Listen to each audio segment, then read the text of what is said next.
força suspira no rio beber, a minha alma suspira por ti, ó meu Deus, do Deus vivo. Minha alma tem sede de Deus, quando perante Ele estarei. Dia e noite meu choro tem sido meu pão, pois a mim dizem sempre: teu Deus onde está? Destas coisas me lembro e minha alma em mim se derrama de como eu passava com o povo, conduzindo a casa de Deus.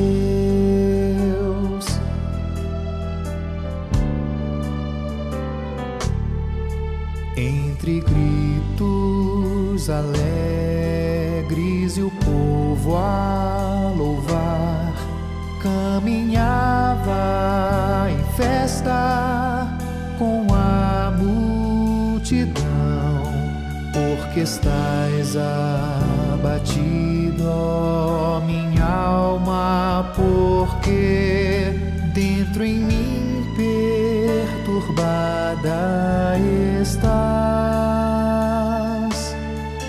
Pois ainda, ó meu Deus, meu auxílio, louvor hei de dar, ó minha alma, espera em Deus. Sinto dentro de mim abatido meu ser, e no monte Hermonde te lembro, nas terras do Jordão, no outeiro em Mizar.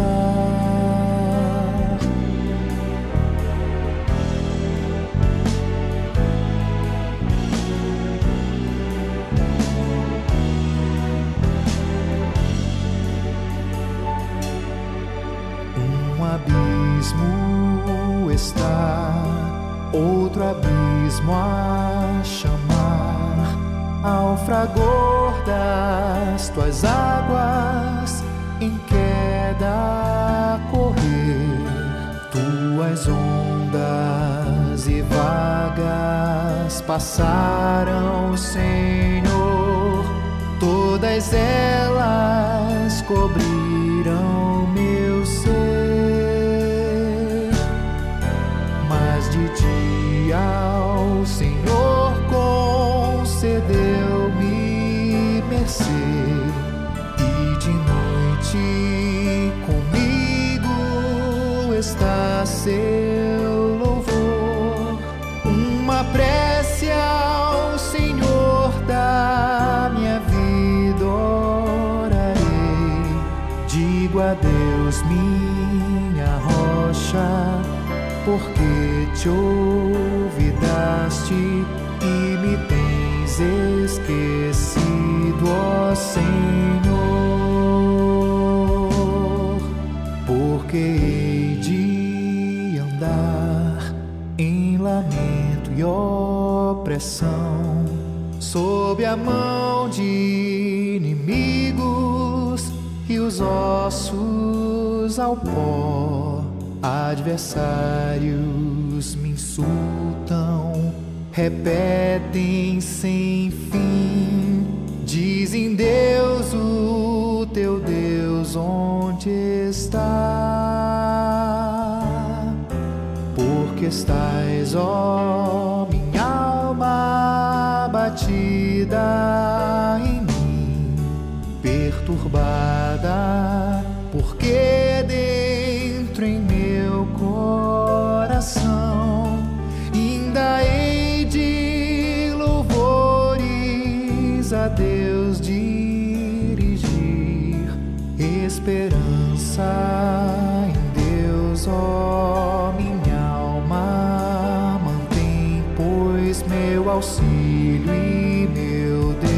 é o Senhor.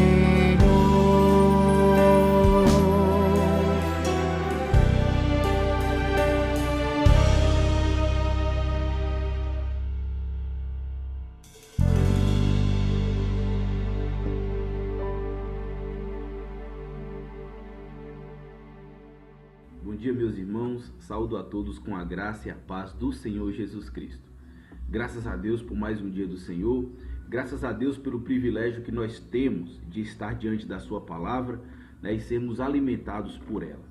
Graças a Deus que apesar de todas essas dificuldades, nós temos ainda encontrado meios, por meio dos quais nós podemos ser alimentados e fortalecidos em nossa fé. Hoje nós estaremos dando continuidade aí ao nosso estudo, sobre eclesiologia. Temos estudado aí nos últimos domingos acerca desse tema e já estamos bem adiantados no que diz respeito a ele.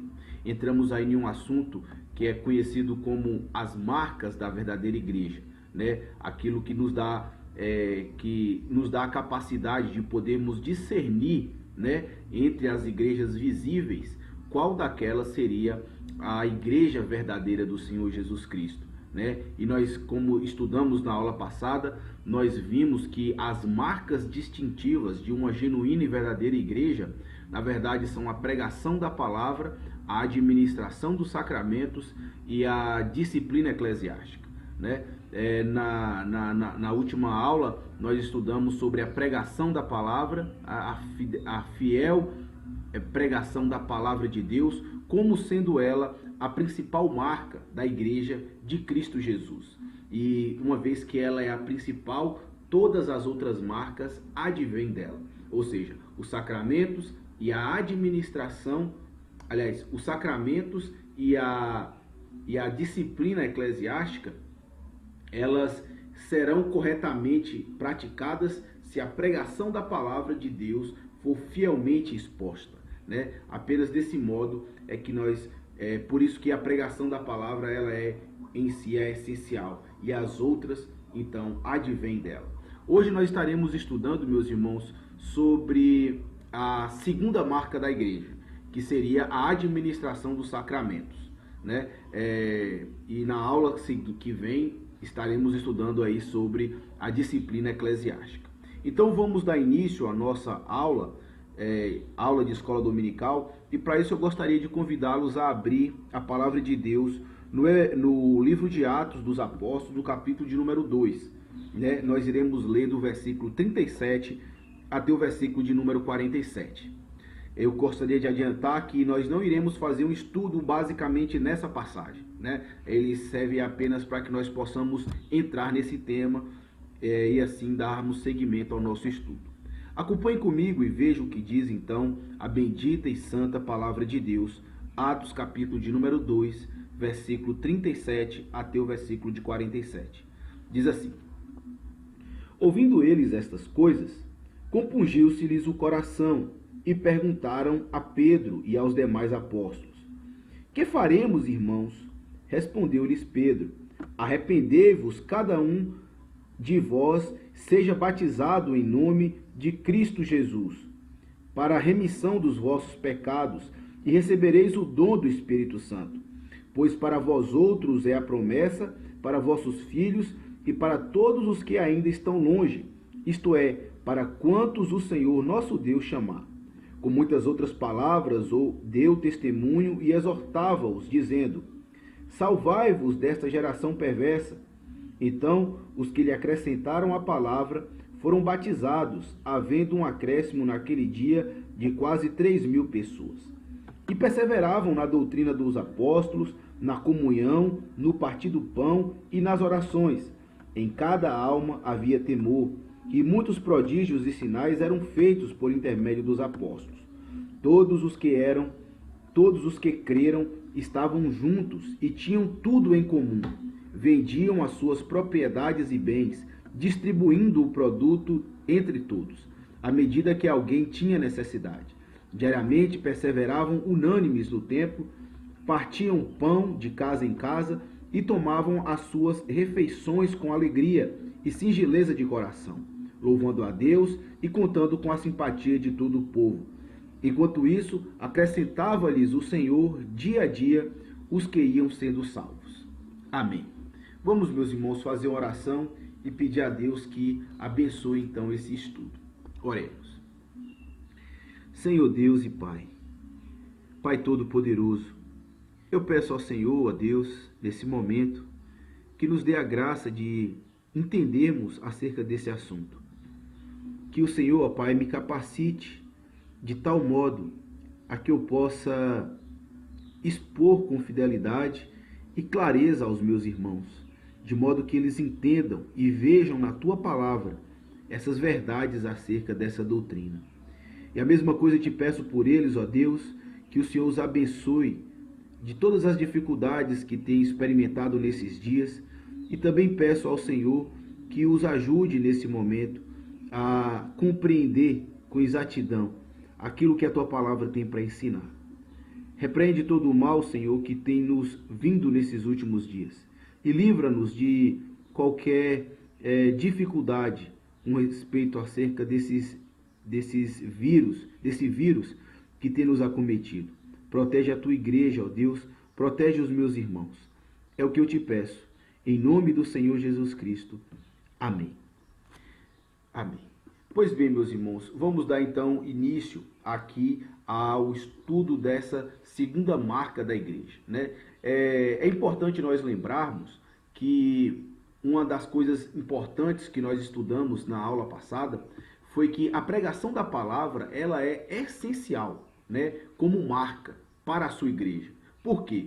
Porque a pregação da palavra é de onde nasce, né, todas as outras características e marcas da igreja.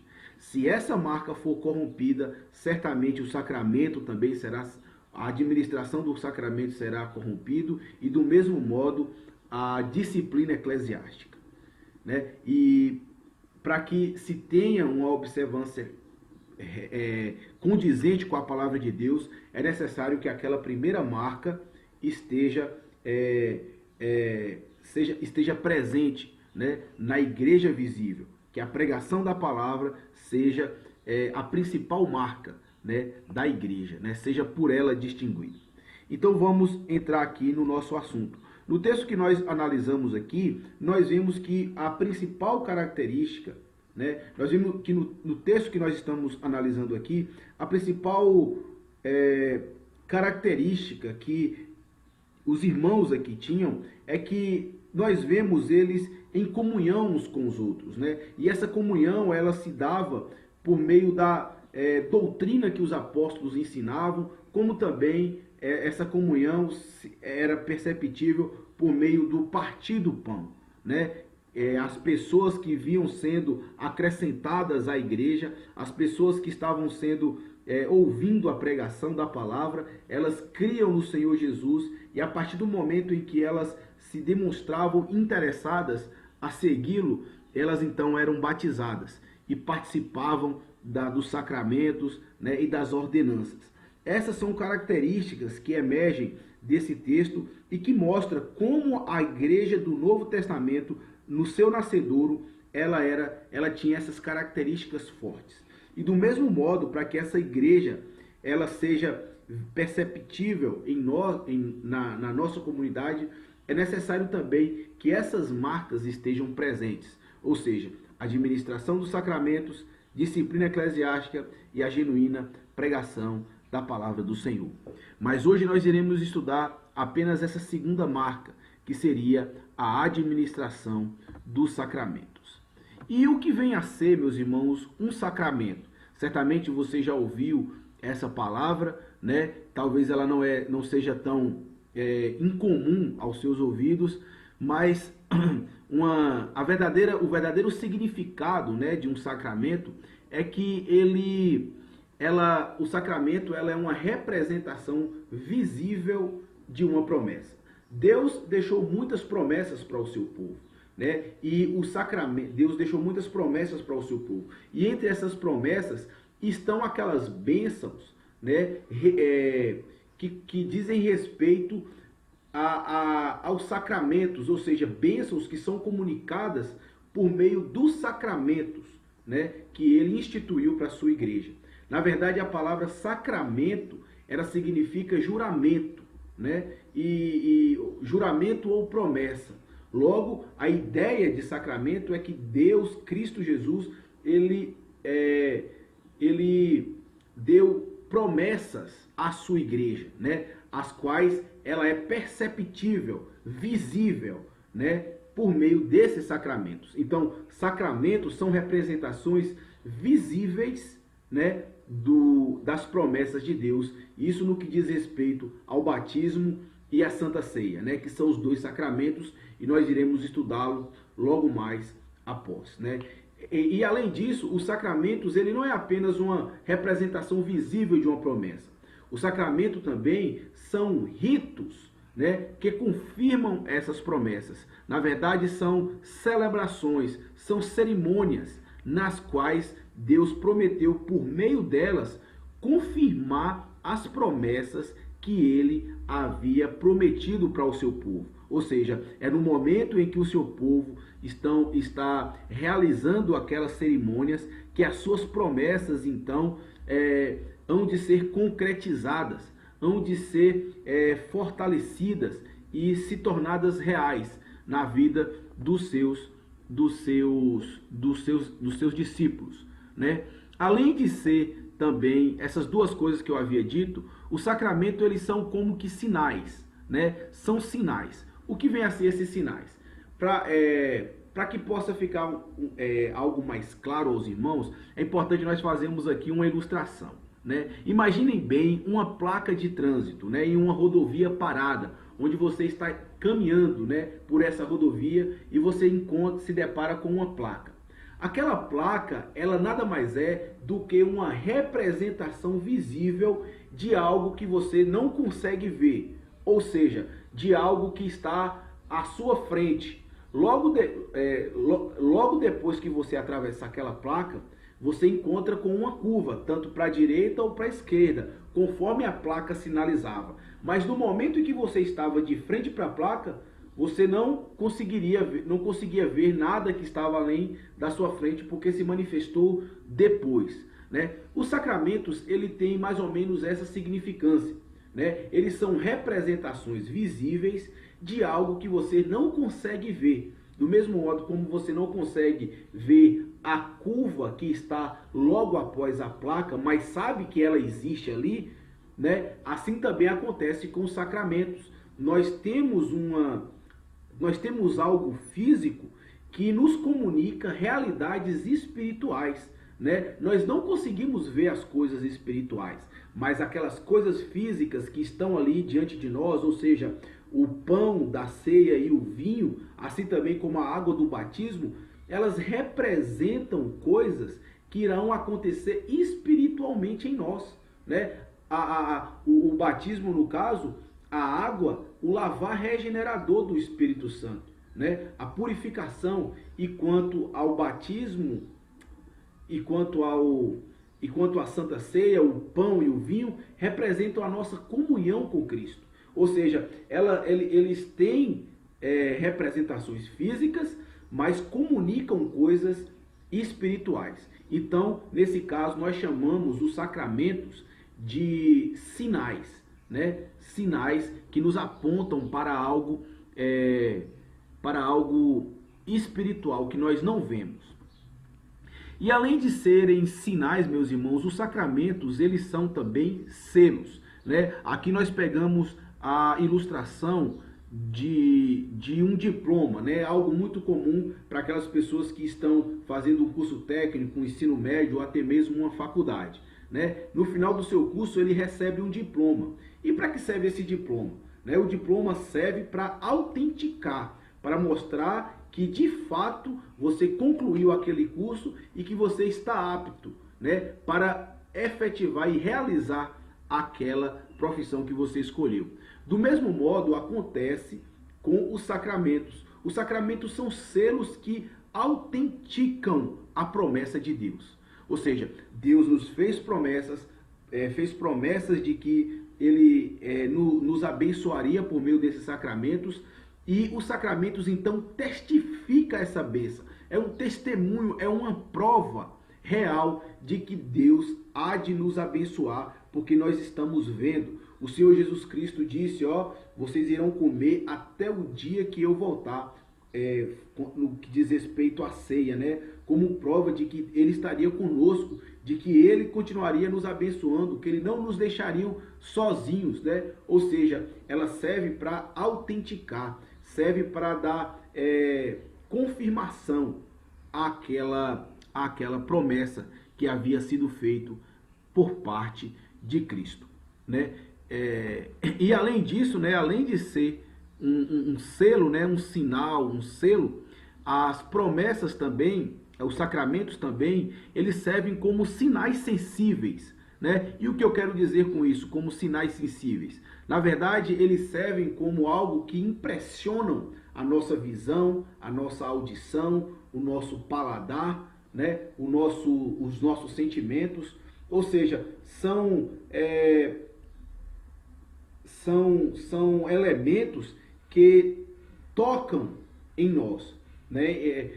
Uma vez que Deus nos criou como seres físicos, mas também espirituais, Ele próprio nos deu sacramentos que nos trazem bênçãos espirituais através de coisas físicas. Ou seja, nós sentimos aquilo que nós estamos participando e nós estamos, do mesmo modo como nós nutrimos e experimentamos aquilo,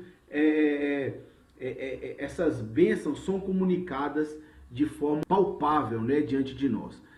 Na verdade, sabemos que essas bênçãos são espirituais, mas é exatamente por meio desses meios físicos que eles são comunicados a nós. Dessa forma, meus irmãos, nós recebemos o mesmo evangelho que é pregado de forma diferente. Portanto, os sacramentos são uma espécie de sermão visível, né? Ou seja, o evangelho nós ouvimos, né? O evangelho nós ouvimos ele de forma diferente, por meio da pregação, né? A pregação nós estamos ouvindo o evangelho, mas nos sacramentos nós estamos vendo o evangelho naqueles elementos. É como se como se fosse uma pregação visível, né, do evangelho do Senhor Jesus Cristo. Isso seria os sinais sensíveis que os sacramentos eles comunicam com a nossa vida. Então, isso é o que significa sacramento. Sacramento, eles são promessas, né? São representações visíveis das promessas de Deus. O sacramento, eles são ritos, cerimônias que confirmam essas promessas. Elas são sinais, são selos e também são sinais sensíveis, né? Que Deus comunica aí com a nossa alma. Uma vez tendo visto o que é um sacramento, quantos sacramentos existem, né? Na verdade, eu já disse, são 2 sacramentos. O sacramento do batismo e o sacramento da Santa Ceia, né? O sacramento do batismo e da Santa Ceia, meus irmãos, elas não aconteceram assim de uma hora para outra, né? Na verdade, no Antigo Testamento também havia sacramento, né? Só que o sacramento no Antigo Testamento, apesar de ser diferente do sacramento do Novo, eles tinham a mesma significância. Na verdade, a circuncisão e a Páscoa, que eram os sacramentos do Antigo Testamento, elas dão continuidade no batismo e na Santa Ceia, né? O batismo e a Santa Ceia nada mais são do que uma continuidade da circuncisão e da Páscoa. A circuncisão aí representando o batismo e a Páscoa dando lugar à Santa Ceia, né? É desse modo, então, que os sacramentos eles são apresentados na palavra de Deus, né? Com essa configuração dando continuidade. Lá no Antigo Testamento, a circuncisão era administrada de uma forma diferente, mas tinha o mesmo significado. E o mesmo acontecia com a Páscoa, mas ele tinha o mesmo significado da Santa Ceia, assim como a circuncisão tinha o mesmo significado do batismo, né? E como é que nós podemos fazer para reconhecer um sacramento? Na verdade, são quatro coisas importantes que devem ser observadas para que um sacramento seja reconhecido, né? Na verdade, para que reconhecer um sacramento, é necessário que seja ordenado por Cristo. Cristo tem que ser a pessoa primária que ordenou que fosse observado aquele tipo de ritual, né? E em segundo lugar, ele deve ser um sinal, ou seja, uma representação visível, física, de algo que acontece interiormente em nós, né? Por meio daquela cerimônia, por meio daquele ritual ordenado por Cristo. Em terceiro lugar, meus irmãos, deve ser uma ordenança perpétua, ou seja, Cristo ordenou à sua igreja que ela seja observada até o dia em que ele venha, né? Até o dia da sua segunda vinda. E finalmente, ela deve ser um selo destinado a confirmar e fortalecer a nossa fé, né? Daqueles que estão experimentando, participando da Santa Ceia, dos sacramentos. Então, esses são os modos, o modo pelo qual nós podemos reconhecer que algo é de fato um sacramento.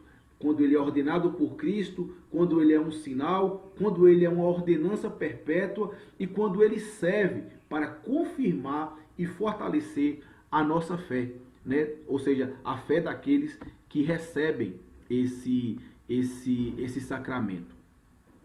Como eu havia dito, a circuncisão, meus irmãos, era um sacramento do Antigo Testamento. Isso fica claro porque ela era um sinal da aliança com Abraão, né? Deus havia feito um pacto com Abraão. E como sinal desse pacto, como sinal dessa aliança, Deus deu a circuncisão a Abraão, para que tanto ele quanto os da sua casa pudessem observar, né? Se você olhar lá em Gênesis 17, nós vemos então a aliança que Deus havia feito com Abraão, né? Em Gênesis 17, 7, lá onde inclusive o nome de Abrão é trocado por Abraão, e onde Deus confirma com ele a promessa. E o selo da sua promessa, né, que aparece mais abaixo, lá nos versículos de 11 a 14, nós vemos Deus dando esse sinal, um sinal para os seus filhos e toda a sua descendência. Aqueles que não tivessem um sinal, ou seja, a circuncisão, eles eram excluídos, né, da aliança com Deus, eles não faziam parte, né, deveria ser exterminada, né? Todos aqueles que pertencessem a Israel deveriam carregar esse selo da aliança de Deus com eles. E além da circuncisão ser um selo, nós vemos também que ele era um rito de iniciação, né? Ou seja, todas as pessoas que quisessem fazer parte da religião judaica, né, da comunidade de Israel, elas deveriam ser circuncidadas. Ou seja, caso um judeu, caso um escravo, ou até mesmo um gentio, quisessem deixar a sua idolatria e entrasse para a religião judaica como ato de iniciação, a primeira coisa que deveria acontecer com eles eram ser circuncidados. A circuncisão, na verdade, era quando se cortava a carne do prepúcio do órgão genital masculino, né? Independente da idade, se fosse criancinha que estivesse iniciando na religião judaica, deveria ser cortado a carne do prepúcio. Ainda que fosse idoso e velho, como foi o caso de Abraão, né? Assim também deveria acontecer esse sinal, né? A circuncisão como um ato de iniciação, né? Por isso, então, é que nós vemos que a circuncisão, ela de fato é um sacramento no Antigo Testamento. Por quê? Porque ela foi algo ordenado por Deus, né, a Abraão. E também ele tinha um sinal, um selo que carregava sobre ele, né, que estendia aí para toda a descendência de Abraão, ou seja, ela tinha também aquele caráter de uma extensão grande de tempo, ou seja, até a vinda de Cristo Jesus, ou seja, a sua primeira vinda, né? Por isso, então, que os sacramentos, que a circuncisão também, ele era um sacramento. E do mesmo modo, a Páscoa, né? A Páscoa do mesmo modo ela foi instituída por Deus, né? Se você abrir lá em Êxodo, no capítulo de número 12, né, Deus institui ali a Páscoa com o seu povo, né, que é naquele contexto em que Faraó não queria deixar o povo de Deus adorar no Egito, então Deus manda uma praga, e a última praga delas, né, que seria o extermínio de todo o primogênito, né, e Deus havia dado uma ordem para o seu povo, né, de que eles molhassem com sangue os umbrais das suas portas, para que essa maldição não pegasse neles. E quando o anjo viesse, ele não exterminaria da terra os filhos dos judeus. Então todos os judeus, então eles banharam as ombreiras da sua porta com sangue, né, o sangue de um cordeiro. Então quando veio a praga, ela não entrou, né, para dentro das casas dos judeus, de modo então que eles foram preservados. Se vocês, meus irmãos, abrirem lá nessa passagem, especificamente aí no versículo de número 11, né, nós vemos que há uma instituição da Páscoa ali por parte de Deus, a fim de que o povo observasse, né? Ele diz assim no versículo, a partir do versículo 11 até o versículo de número 14. Veja o que aqui diz a palavra do Senhor. Desta maneira comereis, né? Aqui falando acerca do cordeiro que Deus havia ordenado que fosse matado, né, para que o povo dele comesse. Ele diz assim: desta maneira o comereis, lombos cingidos, sandália nos pés, cajado na mão. Comê-las à pressa, é a Páscoa do Senhor. Porque naquele dia passarei pela terra do Egito e ferirei na terra do Egito todos os primogênitos, desde o homem até os animais. Executarei juízo sobre todos os deuses do Egito. Eu sou o Senhor. O sangue vos será por sinal. Tá vendo? O sangue vos será por sinal na casa em que estiverdes. Quando eu vir o sangue, passarei por vós, e não haverá entre vós praga destruidora, quando eu ferir a terra do Egito.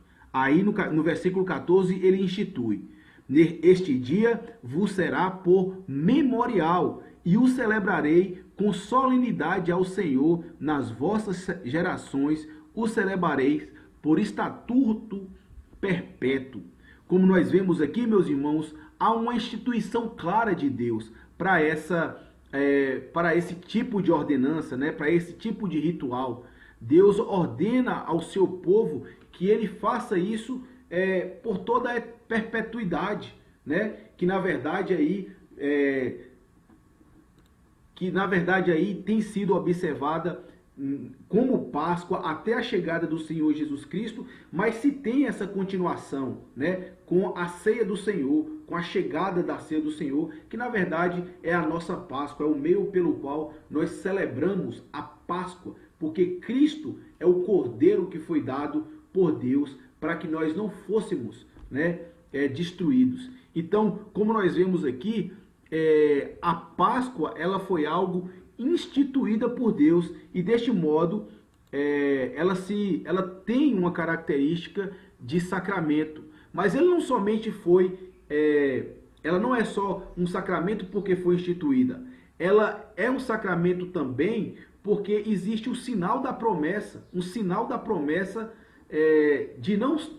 de o povo não ser destruído, né? Ou seja, ela não simplesmente é algo em si, ela tem um significado, ela tem uma significância por detrás, né? Que na verdade seria a não destruição do povo de Deus naquele dia em que Deus lançou aquela praga sobre o Egito, né? Então a Páscoa ela tem essa designação também como sacramento, né? E além disso, meus irmãos, a Páscoa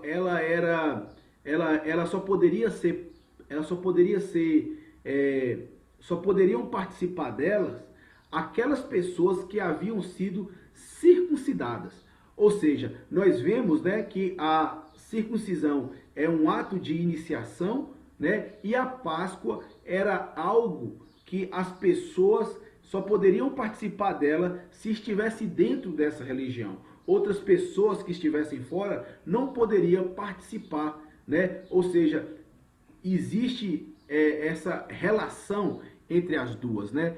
Mostrando ainda mais a afinidade delas e mostrando como ela de fato era um sacramento.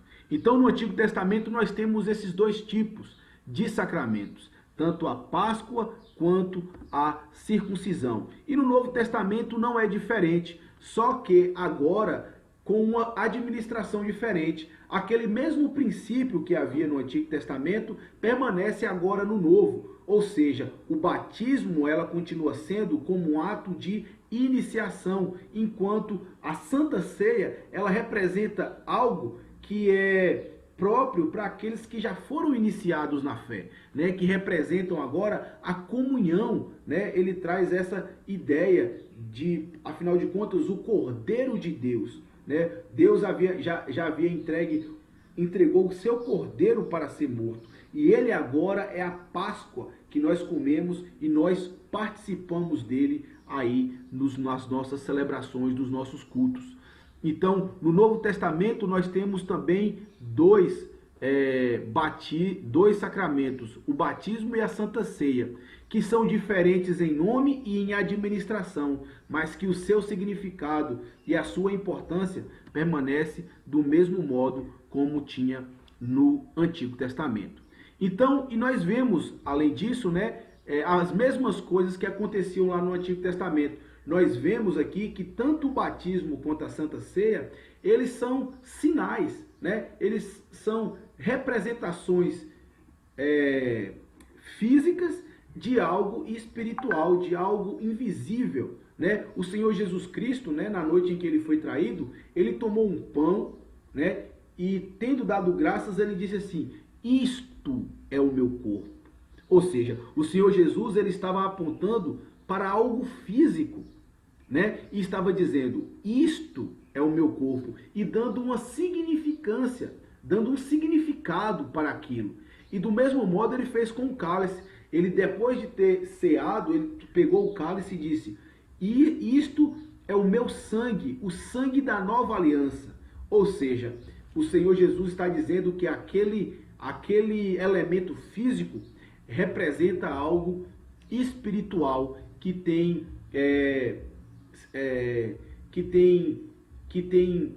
influências espirituais em nossas vidas, né? Por isso, então, a Santa Ceia e o batismo, elas são os sinais. A mesma coisa acontece com o batismo, né? O batismo, a água que é jogada sobre a pessoa que está iniciando na fé, ela significa algo, né? Na verdade, ela representa o lavar regenerador do Espírito Santo, representa que o sangue de Cristo lavou aquela pessoa completamente dos seus pecados, né?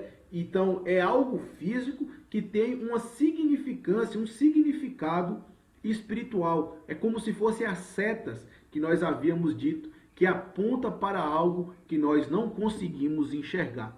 E desse modo, então, nós vemos que tanto o batismo quanto a Santa Ceia, elas são sinais, que são requisitos necessários para que ela seja um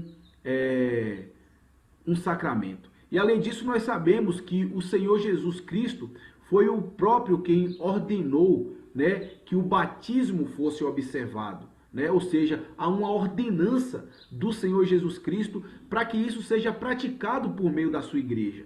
Quando nós abrimos lá em Mateus, no capítulo 28, no versículo 19, lá temos a comissão que o Senhor Jesus dá para a sua igreja. Ele diz, ide por todo o mundo e fazei discípulos de todas as nações, batizando-os em meu nome, batizando-os em nome do Pai, do Filho e do Espírito Santo. Ou seja, temos aí mais um dos requisitos necessários, que é a ordenança do Senhor Jesus para que ele seja observado pela sua igreja, né? Então, o batismo e a Santa Ceia, elas são sinais, e nós vemos aqui que o batismo ela tem uma ordenança da parte de Cristo para ser observada. E a mesma coisa acontece com a Santa Ceia. Na verdade, foi o Senhor Jesus Cristo quem instituiu a Santa Ceia e ordenou para que os seus discípulos e apóstolos a observassem. Se você abrir lá em 1 Coríntios, no capítulo de número 11, né, você verá que o apóstolo Paulo diz bem assim no versículo 23, que ele entrega aquilo que ele recebeu do Senhor Jesus Cristo, que na noite em que ele foi traído, né, ele tomou o pão e, tendo dado graças, o partiu e disse: isto é o meu corpo que é dado por vós. Ou seja, o apóstolo Paulo ali, ele dá evidências claras de que aquilo que ele está passando para a igreja, na verdade, foi algo que ele recebeu do Senhor Jesus Cristo. E o Senhor Jesus Cristo é o mesmo que faz, e isso é confirmado lá em Mateus, né, e nos evangelhos todos, onde o Senhor Jesus Cristo diz, quando ele está administrando a Santa Ceia, que ele diz assim, que ele fala assim, isto é o meu corpo que é dado por vós, fazei isso todas as vezes que o comerdes em memória de mim, né? E do cálice, do vinho, a mesma coisa, fazei todas as vezes, tomai e bebei todas as vezes em memória de mim. Essa foi uma instituição que o Senhor Jesus Cristo fez acerca da Santa Ceia, que foi entregue para a sua igreja, né? Então nós temos aí uma ordenança clara do Senhor Jesus Cristo para que ela seja observada, né? E ao mesmo tempo nós vemos uma prática entre os apóstolos fazendo essa coisa. E no texto que nós olhamos aqui, nós vemos que a igreja primitiva, ela estavam unidas sempre, fazendo, estando em oração, cantando e também participando do partir do pão e da Santa Ceia, né? Que é a mesma coisa. Partir do pão e a Santa Ceia é a mesma coisa. Então nós vemos que essa é uma característica da igreja do Senhor Jesus Cristo, né? Relatada aqui nas Escrituras Sagradas. Por isso, meus irmãos, então, temos plena certeza e convicção, segundo as Escrituras, de que tanto a Santa Ceia quanto o batismo, elas são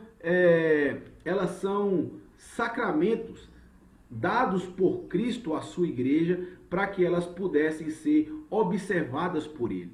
E a igreja do Senhor Jesus Cristo, no entanto, ela é reconhecida por esses sinais. Se uma igreja ela não administra corretamente os seus sacramentos, né, ela não pode ser considerada uma igreja do Senhor Jesus Cristo. Primeiro, porque ela não faz aquilo que é expressamente ordenado pelo Senhor.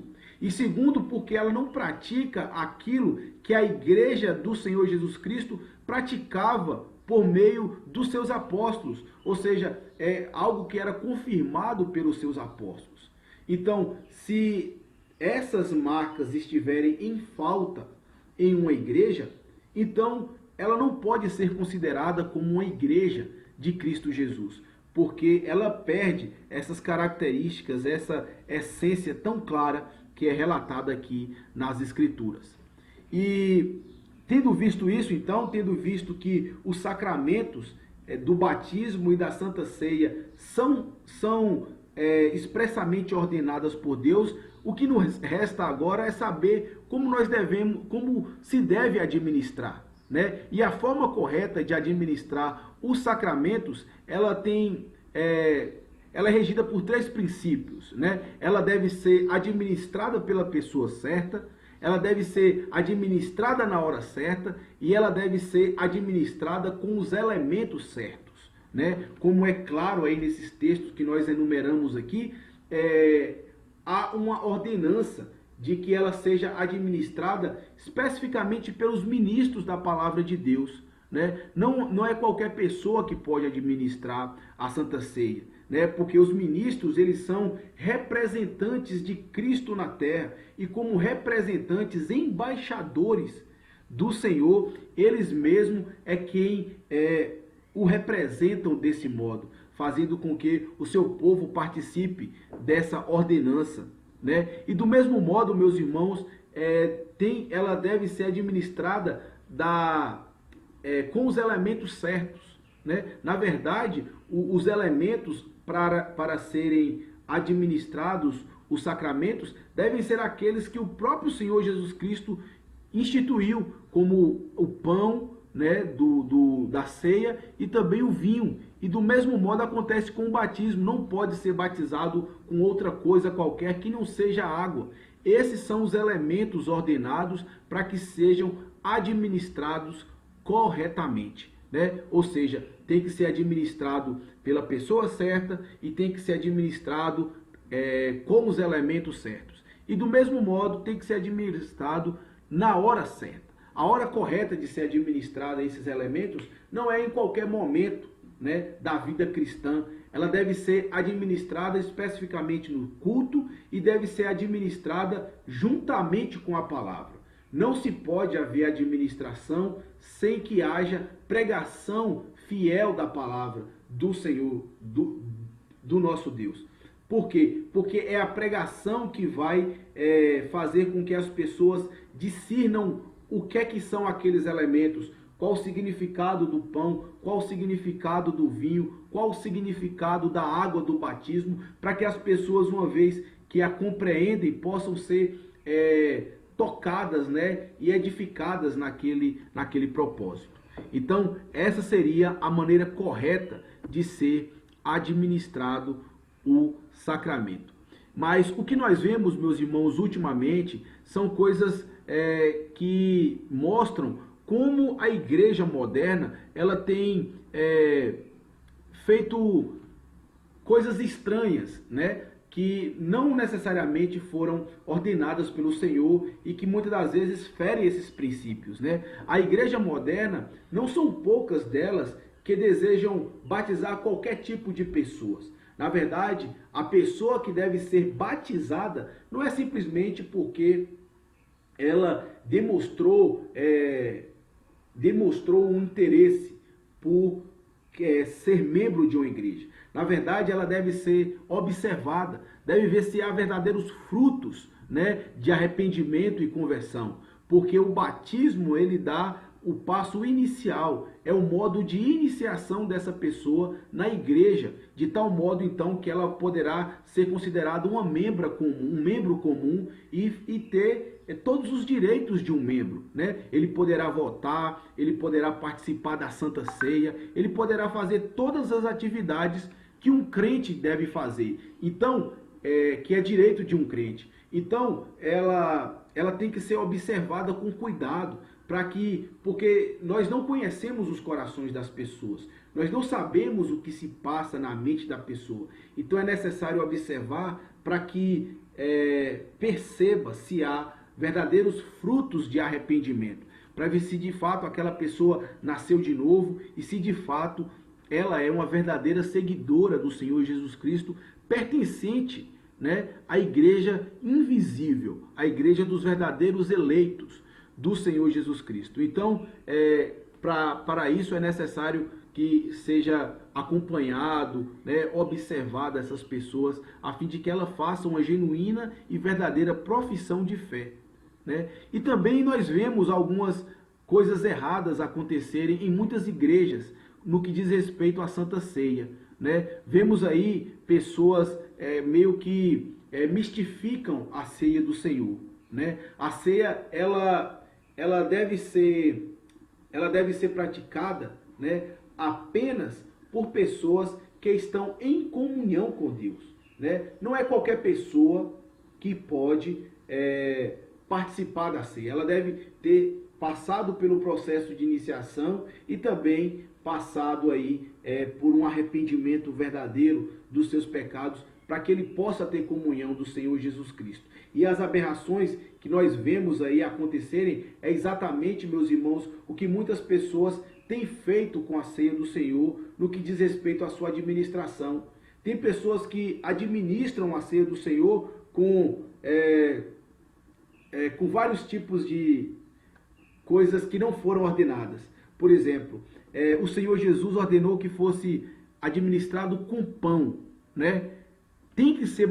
A ceia tem que ser administrada com pão, né? Não pode ser administrada com qualquer outro elemento, né? E do mesmo modo o vinho, o Senhor Jesus Cristo, ele ordenou que fosse o Senhor Jesus Cristo, ele ordenou que a Santa Ceia fosse administrada com vinho, e qualquer outro elemento que se coloque que não seja o vinho não está condizendo com a palavra do Senhor, né? Na verdade, esses são alguns erros que a igreja moderna tem cometido e que talvez é necessário repensar, talvez aí ver onde que está falhando e errando, para que essas práticas não venham a acontecer, né, dentro da igreja do Senhor. E também acontece, meus irmãos, tem acontecido muitas aberrações, né, nas igrejas, no que diz respeito a esse sacramento. Muitas igrejas que se dizem evangélicas estão imitando aí os erros da igreja medieval, né, se entregando até mesmo ao misticismo. Basta nós ligarmos a televisão e vamos presenciar coisas absurdas acontecendo aí com a igreja evangélica dos nossos dias, né? Algumas delas colocam uma cruz de madeira no templo e o pastor diz: baste por debaixo dela, né? E a cruz irá lhe proteger de todo o mal. Na verdade, isso aí são coisas que o homem anda sacramentalizando, né? Para que possam observar. Outros ainda vendem óleo ungido para os pobres, vendem sabonete abençoado, chave abençoada, né? Todo tipo de coisas. Esses tipos de sacramentos falsos, né? São tentativas de procurar convencer as pessoas a virem, né, para a igreja, alimentar a sua fé, quando na verdade eles não cumprem esse propósito, né? Na verdade, isso, meus irmãos, é uma representação do que vem a ser a falsa igreja, né? A falsa igreja, ela se distancia da palavra de Deus, ela se distancia dos ensinamentos de Cristo, de tal modo, então, que ele perde todo o significado dos seus sacramentos, né? Tanto do batismo quanto da Santa Ceia. Então, meus irmãos, isso é o que vem a ser, então, uma administração correta dos sacramentos. A administração correta dos sacramentos, da Santa Ceia e do batismo, diz respeito, então, à forma correta, a administração correta dos sacramentos, então, diz respeito à pessoa certa a administrar na hora correta, né? Administrar com os elementos corretos e na hora certa. Espero que tenha ficado claro aí para os irmãos essa lição. Meu desejo é que a nossa igreja ela possa permanecer fiel, né, à palavra de Deus, de modo que ela seja então identificada e caracterizada pela genuína e verdadeira igreja do Senhor Jesus Cristo aqui na terra. Que Deus nos abençoe, meus irmãos. Muito obrigado por esse momento que estivemos juntos e que logo mais à noite nós nos veremos, né? Eu estarei enviando aí no grupo da igreja a mensagem dessa noite, tá bom? Que Deus abençoe ricamente cada um de vocês. Um grande abraço. Para finalizar, vamos só fazer uma oração. Vamos orar. Senhor Deus, muito obrigado pela tua palavra. Muito obrigado, ó Deus, por esse momento que tu nos deste aqui juntos, para crescermos e conhecermos mais a tua verdade, que ela possa aplicar em nosso coração, ó Deus, de modo que a nossa igreja, a igreja aqui de Itaberaba, venha andar verdadeiramente nos teus caminhos. Ajuda-nos, ó Deus, e livra-nos de sermos enganados pela falsa doutrina e possamos andar corretamente nos teus ensinamentos. É o que nós te pedimos, em nome do Senhor Jesus Cristo. Amém. Uma prece ao Senhor da minha